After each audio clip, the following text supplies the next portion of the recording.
नंदुरबार शहरातील बंद पथदिवे आणि खड्डेमय रस्त्यांच्या प्रश्नावर शिवसेना उद्धव बाळासाहेब ठाकरे पक्ष आक्रमक झालाय।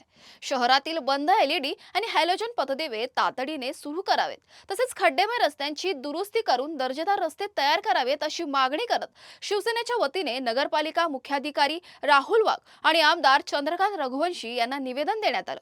पथदिवे बंद असल्याने रात्रीच्या वेळी नागरिकांच्या सुरक्षेचा प्रश्न निर्माण झाला असून शहरातील प्रमुख आणि अंतर्गत रस्त्यांवर मोठमोठे खड्डे पडल्याने नागरिकांना त्रास सहन करावा लागत असल्याचा आरोप शिवसेनेने केला आहे। निकृष्ट दर्जाचे रस्ते करणाऱ्या ठेकेदारांवरही कठोर कारवाईची मागणी करण्यात आली आहे।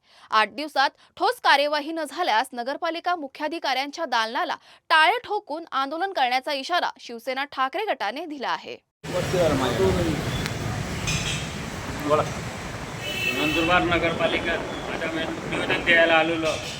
निवेदन द्यायचं कारण एकच होतं, नाईट आहे बोले त्यांच्या आज खरं आजपासूनच पावसाची सुरुवात झालेली आहे नंदुरबार जिल्ह्यात आणि शहरात। त्याच्यामुळे जे आज विद्यार्थी शाळेमध्ये जातात ते रोडावर एवढे खड्डे आहेत, तिथे खड्ड्यांची अशी परिस्थिती आहे।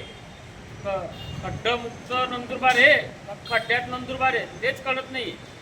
आणि खड्ड्यांचा विषय असा आहे की नंदुरबारच्या मेन रोडावर खड्डे बुनले जातात, पण जे मेन खरं वाहतूकच्या एरियामधून आहे त्या एरियातच खड्डे बुनले जात नाही। त्याच्यामुळे आम्ही आज नगरपालिकेचे नगराध्यक्ष रत्ना भाभी यांना आम्ही निवेदन द्यायला आलो आणि नगरपालिकेचे CO यांना आम्ही असे सांगितलेलं तर आमचं हे खड्डे लवकरात लवकर बुनण्यात यावे आणि लाईट नंदुरबार शहराचे ताबडतोब सुधारून आणि रिपेरिंग करून जे आज नंदुरबार शहरासाठी खूप गरजेचं झालेलं आहे ते लाईट चालू होण्यात यावेत असे 8 दिवसाची आम्ही त्यांना मोलत दिलेली। 8 दिवसात त्यांनी नाही कामं केले तर आम्ही एकदम मोठं तीव्र आंदोलन नंदुरबार नगरपालिकेत छेडणार।